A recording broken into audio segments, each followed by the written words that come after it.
Right అన్న. మీరు ఇంత పెద్ద ప్రెస్ క్లబ్ లో ఇంత పెద్ద ప్రెస్ మీట్ పెట్టిండ్రు. మీరు పెట్టినటువంటి ప్రెస్ మీట్ ఇదే పెద్ద కావచ్చు. తెలంగాణని అవమానించినటువంటి అమిత్ షా పైన ఒకరోజు మాట్లాడలేదు. అంతేకాకుండా తెలంగాణ ఆంధ్రాని విభజిస్తూ పాకిస్తాన్ ఇండియా లాగా మాట్లాడినటువంటి ఒక ఎంపీ. సో ఈ విషయంలో ఎందుకు మీరు వ్యతిరేకించలేకపోయారు? మీరు ఎందుకు మీ సోషల్ మీడియా ప్లాట్ఫామ్ లో కానీ మిగతా సంబంధించిన మీ జననాయకులు తెలంగాణ ఒక్కొక్క క్వశ్చన్ రాని అన్న.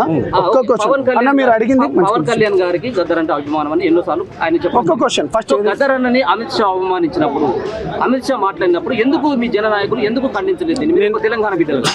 నేను ఏమంటున్నా అంటే అన్న, యాజ్ ఏ తెలంగాణ బిడ్డగా, ఉద్యమాలు చేసుకున్న బిడ్డగా, మీరందరూ మనమందరమే కలిసి ఎన్నో విషయాలపైన మనం బయటికి తీసుకొచ్చిన వాళ్ళం. అది మీ అందరికీ తెలుసు. ప్రత్యేకంగా నేను ఇంకేం చెప్పాల్సిన అవసరం లేదు. మొన్న మంగ్లీ కేసులో కూడా మనం అందరం పోయి చేసిన వాళ్ళం. మొన్నటికి మొన్న మీరు అడిగిన దానికి ఏదైతే ఉందన్న, నేను ముఖ్యంగా నేనేం చెప్పినానా, మీరు అడిగిన క్వశ్చన్కు నేను చెప్పే ముందు, ఇంతకుముందు యాదగిరి యాదగిరి అన్న విషయంలో కూడా నేనేమన్నా, యాదగిరి అన్న, నేను యాదగిరి అన్న మీరంటే నాకు గౌరవం. ప్రొఫెసర్ నాగేశ్వరరావు గారి మాటలు కూడా నేను వినలేదు. మీరంటే నాకు ఇష్టము. గతంలో ఉన్న ముఖ్యమంత్రులు కూడా చే నెంబర్ దగ్గరకు వచ్చి మాట్లాడితే, చే నెంబర్ దగ్గర కూడా వచ్చి మాట్లాడితే మీ మాటలు విన్న అంత గొప్ప వ్యక్తులు. కానీ మీరు ఇట్లా మాట్లాడడం పద్ధతిగా లేదు. పవన్ కళ్యాణ్ గారు తెలంగాణ ప్రాంతం పైన కానీ, తెలంగాణ వ్యక్తులను కానీ, తెలంగాణ ఉద్యమకారులను కానీ ఎప్పుడూ కించపరచలేదు అతను. నేను ఆ విషయం పైన మాట్లాడిన పాయింట్ నెంబర్ 1. పాయింట్ నెంబర్ 2 ఏం మాట్లాడిందంటే, ఇంకోటి మూడు పెళ్ళిళ్ళు అనుకుంటా మన పాశం యాదగిరి అని ఒక మాట మాట్లాడిండు. ఏం మాట మాట్లాడిండు? 5 పెళ్ళిళ్ళు చేసుకున్నోడు కూడా మాట్లాడిండు అంటే తప్పు కదన్న. ఇది వ్యక్తిత్వ హననం కాదా? అంటే ప్రజాస్వామ్యంలో మాట్లాడే అర్హత రాజ్యాంగం నీకు ఒక్కరికే కల్పించిందా? వ్యక్తిగతంగా అయితే నువ్వు మాట్లాడ హననం చేయొద్దు కదన్నా. ఆర్టికల్ నీకు 91A ఏం చెప్పిందన్న? నువ్వు ఏంది మాట్లాడే స్వేచ్ఛ అన్న. మరి 92 ఏం చెప్తుంది? ఇది పద్ధతి కాదు కదా. నేను అందుకనే అని చెప్పేసి, నేను ఎవరెవరు, పృథ్వీ కావచ్చు, ఎవరైతే ఉన్నాడో పృథ్వీ కావచ్చు, దాని తర్వాత పాశం యాదగిరి కావచ్చు, లేకపోతే బక్కా జడ్చన్ కావచ్చు, లేకపోతే ఇంకో తులసి చందు గారు కావచ్చు, ఆడబిడ్డ కాబట్టి నేను గారేని అంటున్నా.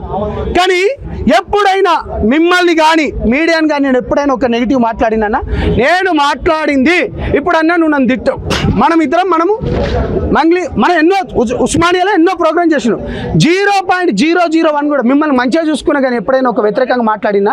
ఇప్పుడు నువ్వు నన్ను అరే సంపదగా అంటే నేను నిన్ను అన్న ఎందుకన్నా ఇట్లా అంటావా, అరే ఎందుకన్నావురా అంటానా అన్న? నేను కూడా మనిషినే కదా అన్న. రాజ్యాంగంలో నాకు కూడా కల్పించింది కన్నా వాక్ స్వాతంత్రం అని చెప్పుకొని నువ్వు నన్ను ఎట్లా పడితే అట్లా మాట్లాడొద్దని నేను అంటున్నా అన్న. పాయింట్ నెంబర్ 1 గిది అన్న. మీరు ఇంకా ఆయన పైన మీరు అరే ముసలోడు అని చెప్పేసి కూడా మీరు తిట్టినటువంటి మీ సోషల్ మీడియా ప్లాట్ఫామ్ లో ఒక సీనియర్ జర్నలిస్ట్, తొలి దశ ఉద్యమంలో ఉన్నాడు, మలి దశ ఉద్యమంలో ఉన్నటువంటి వ్యక్తిని అరే ముసలి అంటే మేమేం చేసినామన్నా? అంటే అన్న నేను జైలుకు పోయినా అన్న, 100 కేసులు వేసుకున్నా కదా అన్న. నేను ఏ రాజకీయ పార్టీ ఎవరి కండవా కప్పుకోకుండా పవన్ కళ్యాణ్ గారి గురించి పేద బిడ్డలకు మంచి చేస్తాడని అన్నమ్మా. ఆదిలాబాద్ తండాలల్లా లంబాడి బిడ్డలకు నీళ్ళు ఇచ్చినోడన్న. మాకు ఏ రాజకీయ పార్టీ ఇప్పటి వరకు అధ్యక్షుని చేయలే అన్న. మాకు ఏ రాజకీయ పార్టీలు, సాంప్రదాయ రాజకీయ పార్టీలు ఏ ఒక్క రాజకీయ పార్టీ, ఆఖరికి వస్తే సిపిఎం కూడా చేయలేన్న. నన్ను రాష్ట్ర అధ్యక్షుడు చేసిండు, ప్రజలకు మంచి చేస్తా అన్నాడు. అనేక విధమైన ఇవాళ అక్కడ పోతే గిరిజన ప్రాంతాలపైన అనేక మంచి పనులు చేస్తున్నాడు. తెలంగాణ ప్రాంతంలో కూడా చైత్ర విషయంలో కావచ్చు, లక్ష్మీబాయి విషయంలో కావచ్చు, లేకపోతే ఖమ్మం విషయంలో కావచ్చు, అనేక మందికి మంచి చేసిన వ్యక్తికి ఒక డిప్యూటీ సీఎం వ్యక్తిత్వ హననం చేస్తే ఇది ఎంతవరకు న్యాయం అన్న? ఇది పద్ధత? నేను ఇప్పుడు ఒక్క నిమిషం, యాదగిరి గారు వయసులో పెద్దవారు,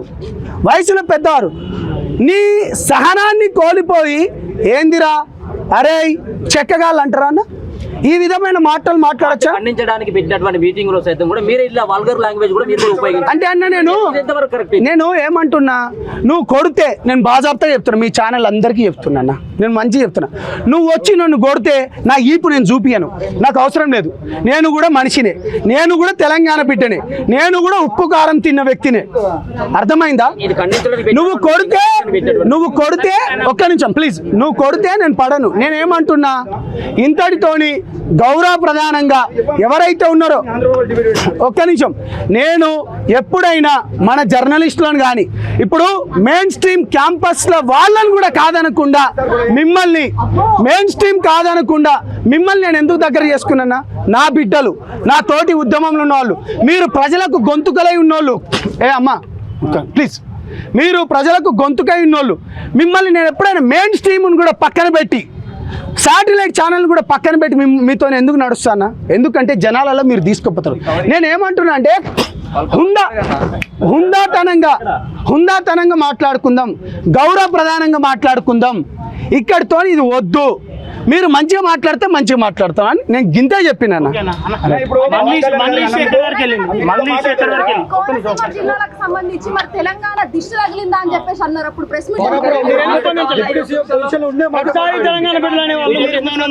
చెప్పండి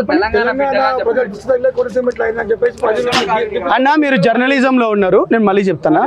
కావాలంటే ఆ వీడియోని మీరు మళ్ళీ చెక్ చేసుకోండి. ఏమన్నారంటే కొంతమంది నాయకుల అన్నాడు.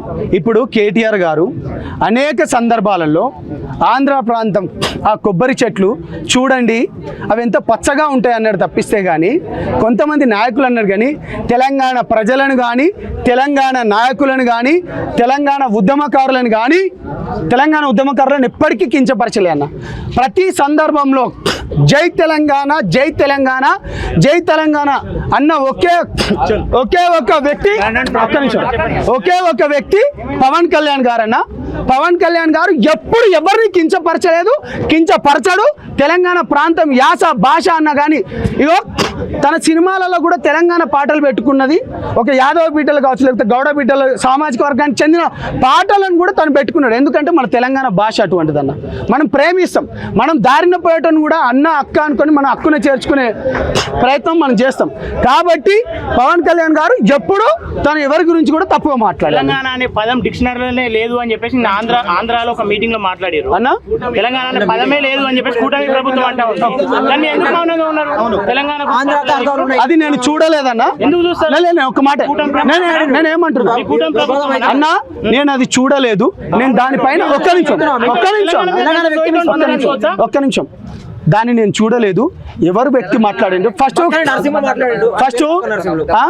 ఆడు ఎవరు మాట్లాడిండ్రో, ఏం మాట్లాడిండ్రో అదొకసారి నేను క్లారిఫై చేసుకొని మళ్ళీ మనం ఉస్మానియాలో ఒక ప్రెస్ మీట్ పెడతాం.